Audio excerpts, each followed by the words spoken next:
Balik lagi di Bincang Wrestling. Gue baru aja nonton dan denger podcastnya Joe Rogan sama Undertaker kan.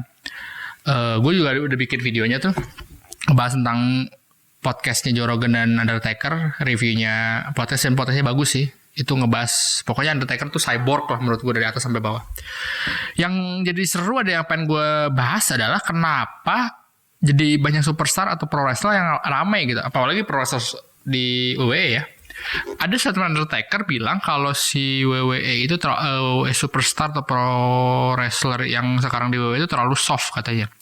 Soft dalam artian kalau ini statementnya Undertaker yang paling mengganggu ya. Jadi kalau di backstage zaman dulu tuh para pro wrestler itu bawanya tuh knife atau gun, knife itu pisau, pistol kayak gitu-gitu. Jadi lebih manly gitu. Nah kalau sekarang tuh para pro wrestler tuh malah main game di backstage atau dandan biar mereka lebih terlihat ganteng atau kayak gimana gitu. Jadi Undertaker tuh bilang ya mungkin lebih seksis toh atau gimana. Jadi Undertaker bilang kalau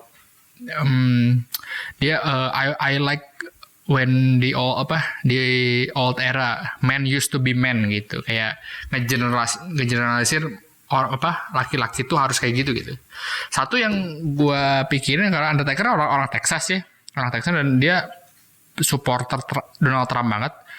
Jadi ya wajar lah dia ngomong kayak gitu. Dia tuh tipikal orang-orang Amerika yang ya American badass gitu, yang preman-premannya Amerika gitu. Jadi nggak salah sih menurut gue dia ngomong kayak gitu. Ya dia udah tipikal laki-laki yang bapak-bapak yang homofobik, yang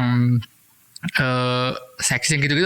Gue kerasa lah karena hal yang kayak gitu udah nggak bisa diinin gitu, di apa namanya, ini udah sifat orang asli kayak orang kayak gitu kan.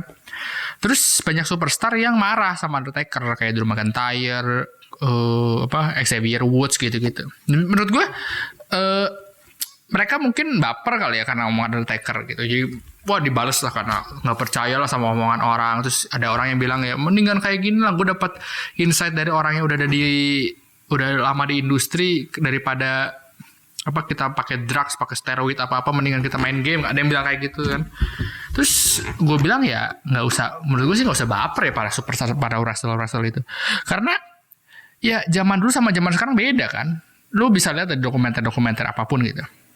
Zaman dulu tuh kayak superstar aja kayak Bruiser Brody, David Shaw, Ric Flair, siapa lagi tuh, mereka tuh kayak partying all night gitu, yang seks, drugs, yang kayak gitu kan. Dan hasilnya ya banyak dari 80-90 mereka tuh banyak yang gak selamat juga sih, top starnya. Ya lu bisa lihat Dark Side of the Ring lah, gue sering ngerekomendasiin ini. Itu gitu. Angkatan Undertaker ya itu Dark Side of the Ring itu, orang-orang yang kayak gitu. Nah sekarang kan zaman udah beda. Mau masuk ke WWE aja ada performance center. Masuk ke performance center aja lu dibayar kan. WWE ngontrak orang-orang bertalenta, lu dibayar untuk latihan. Udah latihan lu bagus, lu bisa masuk NXT. Udah NXT bagus, bisa masuk WWE main roster dan lu bisa terkenal gitu. Jadi jalannya itu sebenarnya udah ada. Nggak beda kayak Undertaker dulu yang harus nungguin. Ya pasti beda gitu. Output yang didapat sama Undertaker sama output yang sekarang ya. Undertaker kalau menurut gue ya Undertaker kalau Undertaker lahir di zaman sekarang gitu dan dia ada di tahun sekarang, menurut gue pasti dia melakukan hal yang sama gitu. Dan mungkin dibalik juga kayak Drew McIntyre atau Big E atau ya superstar sekarang lah yang pakai Twitch gitu. Ada di 90 ya mereka juga pasti kayak gitu, karena untuk masuk ke industrinya aja udah susah banget, karena lu harus masuk ke industrinya udah susah, lu harus respect yang lebih gitu sama veteran ya. Kalau sekarang kan kayak lu kalau di WWE ya konteksnya bisa respect ke veteran ya, pasti respect gitu. Karena rata-rata orang yang ada superstar sekarang itu kan nonton lu kan, nonton superstar yang udah lama gitu ya, pasti orang-orang itu kan pasti respect lah ke veteran itu. Cuman ya menurut gua baper terlalu hal besar juga sih gitu. Jadi kayak ya semua orang punya punya masalahnya masing-masing sih gitu. Gue yakin sih kayak orang-orang kayak Stone Cold atau gue ingat cerita Paul Heyman nih, yang dia ya bedanya gini. Jadi Paul Heyman tuh cerita dia sama siapa ya? Gue lupa. satu mobil tuh.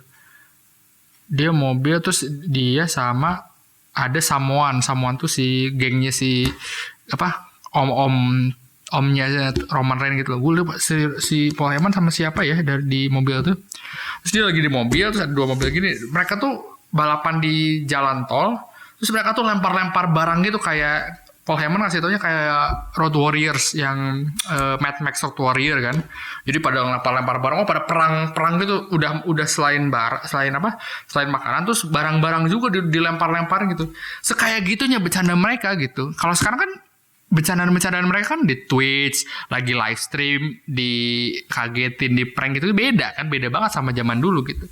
Ya mungkin zaman dulu juga nggak ada teknologi, jadi ya bercandanya lebih kayak gitu ya. Mungkin Undertaker bilang ya lebih manly gitu, makanya mereka carrying gun ya. Kalau lihat gosip-gosipnya juga backstage kan, zaman WWE dulu gosipnya tuh di WWE juga dipaksa harus steroid gitu. Tahun 90-an jadi dipaksa harus steroid, harus bulk gitu. Tapi sekarang kan nggak boleh malah steroid, jadi random test kapanpun kayak gitu. Jadi intinya semua zaman beda lah. Jadi kalau Undertaker juga zaman sekarang gue yakin dia main Twitch, dia lucu-lucuan, atau nggak Undertaker main TikTok gitu yang apa bagaikan langit, gue yakin pasti kayak gitu si Undertaker.